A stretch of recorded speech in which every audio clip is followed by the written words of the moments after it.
আচ্ছা, তাহলে আমরা এই প্রবলেমটারও সলিউশন দেখে ফেলি। এইখানে আমরা কি করব বলো?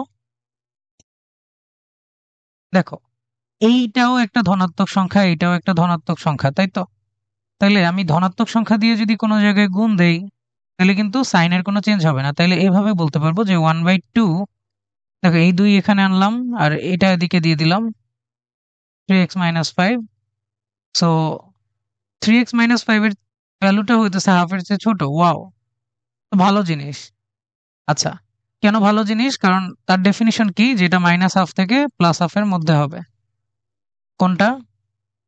3x - 5 এইটা। ঠিক আছে? দেন তুমি কি করবা? সুন্দর মতো হচ্ছে +5 করবা। +5 করলে এখানে আসবে কি? বলো? 5 মাইনাস হাফ কি? 4.5 মানে কি 9/2, তাই তো? আর ওইখানে +5 করলে 11/2। আচ্ছা, 11/2। তারপরে এখানে 3 আছে, সো 3 দিয়ে একটা ভাগ দিয়ে দাও। তাতেও কি? পজিটিভ সংখ্যা দিয়ে ভাগ দিলে কোনো কিছুর পরিবর্তন হয় না। তাহলে 3 দিয়ে ভাগ দিলে এখানে একটা 3 আসবে আর এইখানে একটা 6 আসবে। আচ্ছা, হোপফুলি ঠিকঠাক আছে সবকিছু। এখন এইখানে একটা ব্যাপার আছে, অনেক সময় প্রশ্নেও এরকম লিখে দেয় যে x নট ইকুয়াল টু হচ্ছে 5/3। কারণ দেখো এখানে যদি 5/3 বসাও তাহলে কি 0 আসে নিচে? ভগ্নাংশের নিচে 0 হইতে পারবে? পারবে না। ধরো কোথাও রুটের মধ্যে নেগেটিভ হইতে পারবে?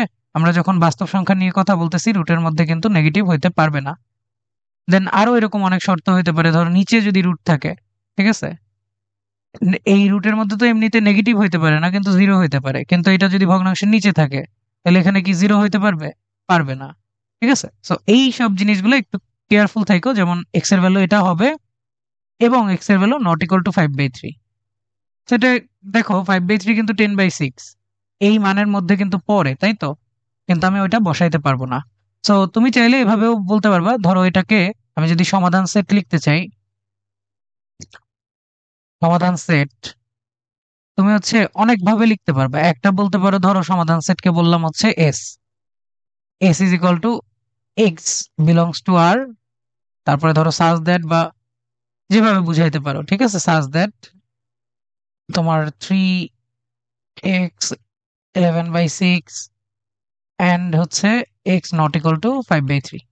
তো এক হইতেছে এইভাবে বলতে পারবা। আরেকটা কি বলতে পারবা? দেখো 3/2, 5/3। দেখো এই ভ্যালুটাও হবে না, এই ভ্যালুটাও কি হবে না, এই জন্য এটা দিছি। দেন কি করতে পারো বলো? তোমরা সবাই বলতে পারবা, তাই না?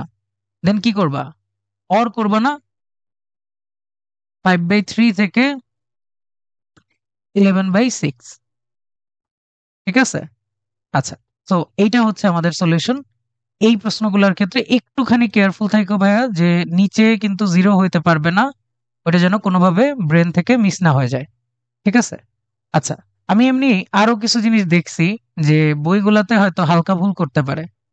যেমন একটা প্রশ্নে ধরো তুমি এই যে সাইনটা মানে চেঞ্জ হবে কি হবে না, কিভাবে কি করবা?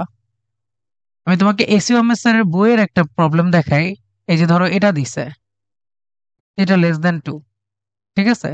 আর তুমি ভাবলা কি যে ভাইয়া আগের মতো তো এটা জাস্ট এই টুকে এদিকে আনি, এইটাকে এদিকে গুণ দিয়ে দেই, তাহলে তো কোনো কিছুর সমস্যা হওয়ার কথা না। আচ্ছা, বললা ঠিক আছে যে আচ্ছা সমস্যা না। আসলেই কি সমস্যা না? ধরো এইটা একটা নেগেটিভ সংখ্যা, ঠিক আছে? এই জিনিসটা একটা নেগেটিভ সংখ্যা। আচ্ছা, তাহলে 1/something নেগেটিভ সেটা কি 2 এর চেয়ে ছোট হবে? অবশ্যই হবে। কিন্তু একটা নেগেটিভ সংখ্যা কি হাফের চেয়ে বড় হবে? আহারে হচ্ছে না তো। ঠিক আছে? তো এইখানে কেয়ারফুল থাকার ব্যাপার আছে। এটা কিন্তু বইয়ের সলিউশনে আমি খেয়াল করছিলাম যেটা ভুল আছে। তাহলে আমরা এটা কিভাবে করব? আমরা হইতেছে সবকিছু একদিকে নিয়ে আসবো, তাই তো? আমরা হচ্ছে আগেও বলছি এরকম থাকলে কখনোই বজ্রগুণন করব না, সব একদিকে আনবো। দেন আনার পরে এখানে কত আসবে? দেখো x - 5 আসবে, এইখানে হচ্ছে আসবে -2x + 10, মানে আসলে কি আসবে? -2x + 11 আর <0 তারপরে আমরা বলবো যে আমরা সবকিছুকে ax + b আকারে এখানে এক্সপ্রেস করছি। আমরা চাইলে সুবিধার জন্য এরকমও করতে পারি যে x - 11/2 এরকম আসলো। ঠিক আছে? 11/2 হচ্ছে 5.5।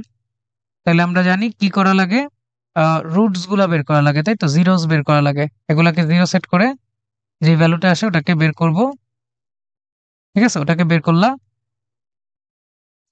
দেন ওই ভ্যালুগুলো হচ্ছে সংখ্যা রেখায় মার্ক করলা, যেমন এখানে 5 আর এখানে হইতেছে 5.5। আচ্ছা, দেন আমরা কি করব, আমরা হচ্ছে বড়টার চেয়ে বড় বসাবো।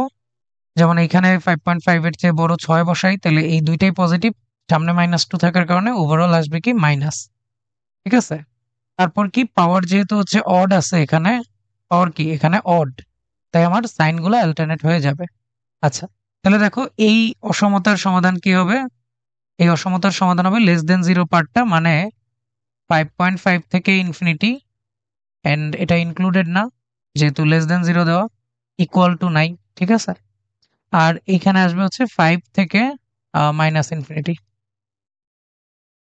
আচ্ছা, বইয়ে করছে কি, বইয়ে এই সলিউশনটা রাখছে, এটা রাখে নাই, তারা আসলে এই যে বজ্রগুণন করে দিছে। ঠিক আছে, সো ওইটা করা যাবে না।